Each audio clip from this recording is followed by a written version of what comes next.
श्रोतेहो, गेल्या 9 दशकांपासून घराघरात पोहोचलेला एक आपुलकीचा स्वर, माहिती, मनोरंजन आणि संस्कृतीचा अविभाज्य भाग असलेली आपली आकाशवाणी 90 वर्षांची होत आहे. हा प्रवास आनंदाचा, अभिमानाचा, अनेकांच्या योगदानाचा. या दैदिप्यमान प्रवासाचा उत्सव साजरा करण्यासाठी आम्ही घेऊन आलो आहोत सुरांचा एक अलौकिक नजराणा, चांदणे शब्द सुरांचे.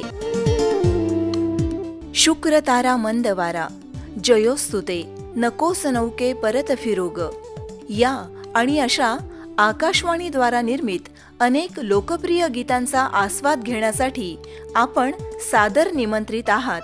शनिवारी 9 मे रोजी ॲडव्होकेट केशवराव अप्पाजी चौगुले सभागृह, लठ्ठे एज्युकेशन सोसायटी, राजनेमी परिसर, कॉलेज कॉर्नर, सांगली इथं. शब्द, सूर आणि ताल यांच्या संगतीने आपली शनिवारची संध्याकाळ अविस्मरणीय करण्यासाठी आकाशवाणी सांगली आपल्याला निमंत्रित करत आहे. जरूर या. शनिवारी 9 मे रोजी संध्याकाळी 6 वाजता.